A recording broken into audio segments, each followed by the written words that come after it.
Hello students, के maths master में आप सभी का स्वागत है। देखिए, हम आज क्वेश्चन करेंगे कि सिद्ध कीजिए कि कर्णी में दो एक अपरिमेय संख्या है।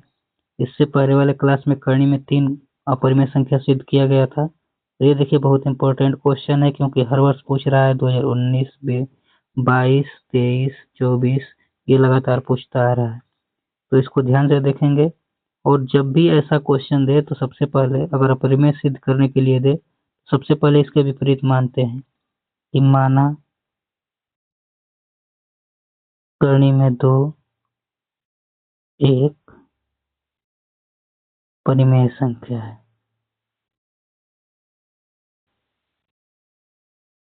परिमेय संख्या है।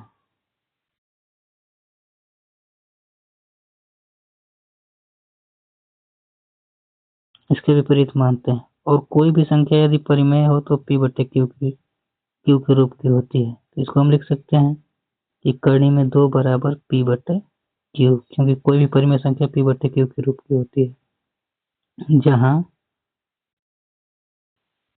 p तथा q सहअभाज्य हैं। p तथा q सहअभाज्य हैं।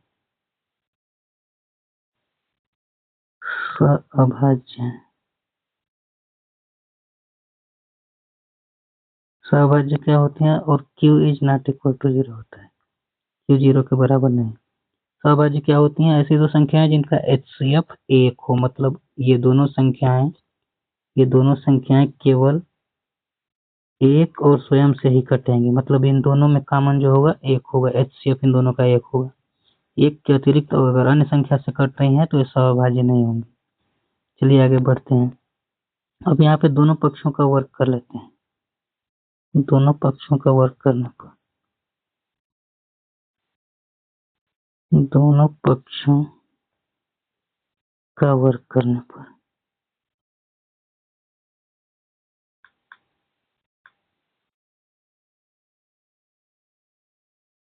वर्ग करने पर दोनों पक्षों का वर्ग करेंगे तो क्या हो जाएगा, कर्णी से बाहर आ जाएगी और ये हो जाएगा p स्क्वायर और बटे में q स्क्वायर। इसको हम लोग लिख सकते हैं दो, यहाँ q का स्क्वायर है, 2q स्क्वायर बराबर p स्क्वायर। अब देखिए आगे बढ़ेंगे तो हम लिख सकते हैं कि q स्क्वायर बराबर हम लिख सकते हैं कि p स्क्वायर बटे में 2, p स्क्वायर बटे में 2 लिख सकते हैं। इसका मतलब ये हुआ कि 2 अर्थात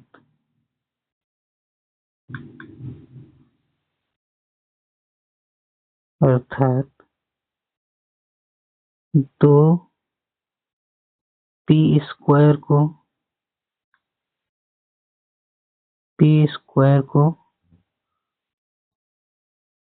विभाजित करता है।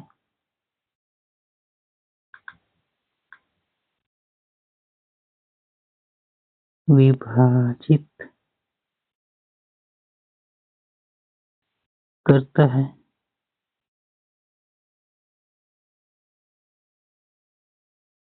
है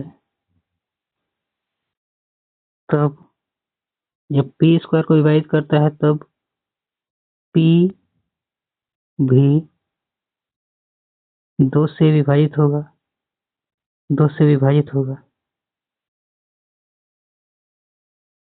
विभाजित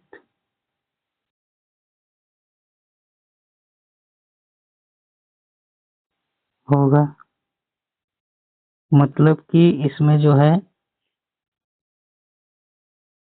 p स्क्वायर अगर 2 से विभाजित हो रहा है, 2 से कट रहा है, तो p भी 2 से कटेगा। चलिए अब आगे बढ़ते हैं। तो हम मान लेंगे यहाँ पे p बराबर 2r, मान लेंगे। p बराबर 2r, जहाँ जो r है, जहाँ r एक पूर्णांक है, कोई पूर्णांक है।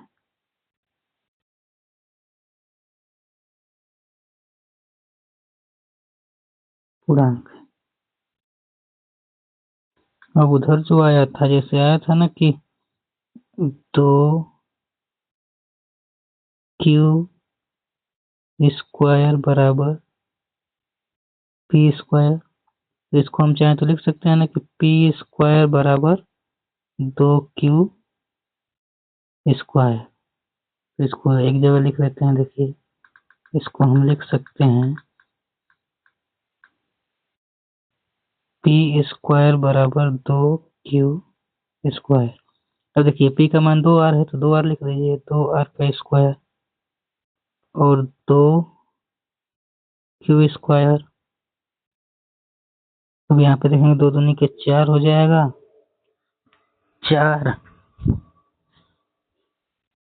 4r² बराबर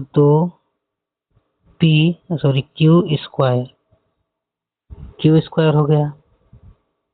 अब देखिए, अब क्या करेंगे, 2 से इसको कटा देंगे, 2 से 2 दूनी के 4 तो हो जाएगा 2r² बराबर q²। या फिर हम लिख सकते हैं r² बराबर q² बटे में 2। चलिए आगे देखिए। अब देखिए, q² बटे में 2 है, मतलब कि 2 जो है q² को विभाजित करता है, अर्थात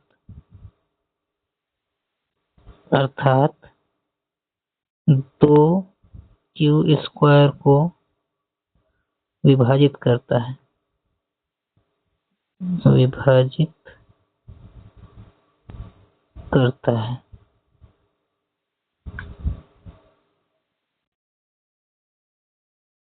है। जब 2 q² को विभाजित करता है तब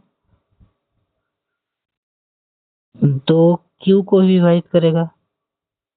q² को जब विभाजित करता है तो q को भी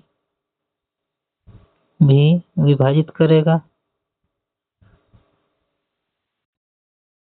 विभाजित करेगा।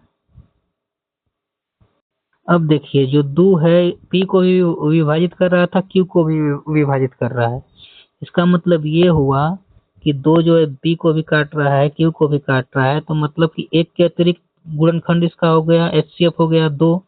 अतः हम कह सकते हैं कि p और q जो है, देखिए 2 यहाँ पर q को विभाजित कर रहा है और उधर जो हम लोग किए थे शुरू में, तो 2 p को भी विभाजित कर रहा था। तो इसका मतलब हम ये लिख सकते हैं कि अतः p तथा q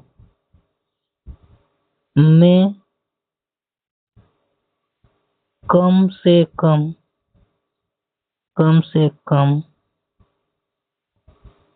एक उभयनिष्ठ गुणनखंड 2 है। एक उभयनिष्ठ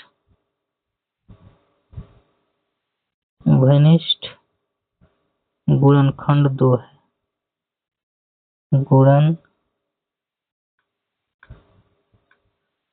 गुणनखंड 2 है। 2 है क्योंकि 2 से दोनों विभाजित हो रही हैं। 2 है,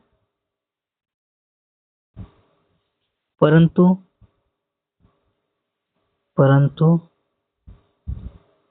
इससे,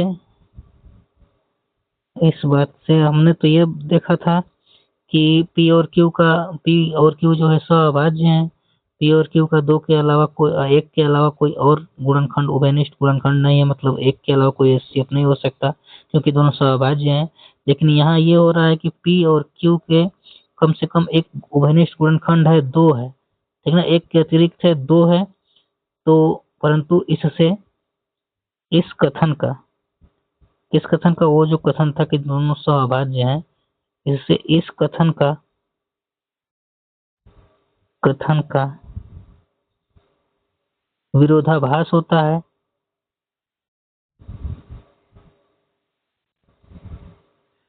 इस कथन का विरोधाभास होता है।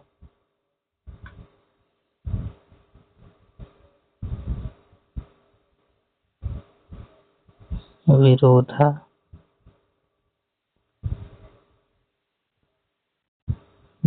होता है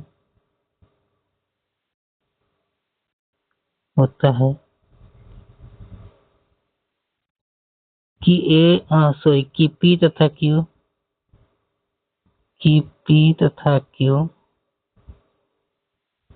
Q सअभाज्य हैं।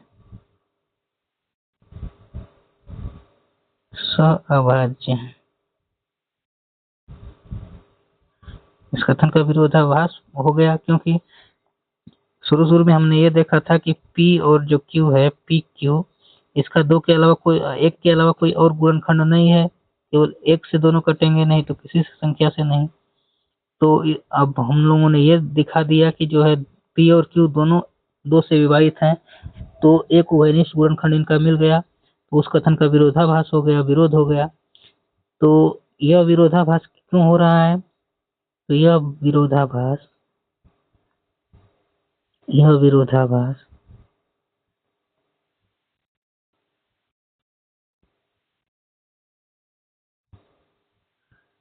हमारी कल्पना के कारण हुआ है, हमने माना था उसके कारण हुआ है।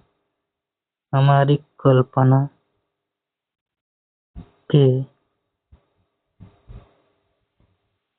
की कमी, जो कल्पना हमने किया था, कल्पना की कमी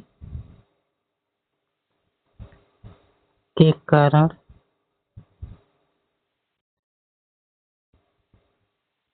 कारण है कि कड़ी में 2 एक परिमेय संख्या है। यही कल्पना किया गया था, यही माना गया था, इसी कारण हुआ है कि कड़ी में 2 एक परिमेय संख्या है। यही कल्पना थी, परिमेय संख्या है, अतः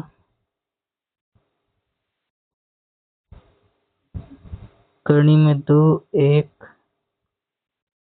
अपरिमेय संख्या है। अपरिमेय संख्या है। अब जितने भी क्वेश्चन है सब इसी तरह लगेंगे, इस टाइप के।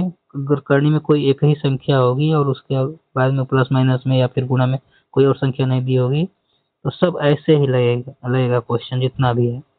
तो एक आप कर लेंगे तो सब कर सकते हैं, बस वहाँ पे अंक चेंज करते जाएंगे, हो जाएगा काम। तो आज बस इतना ही, धन्यवाद।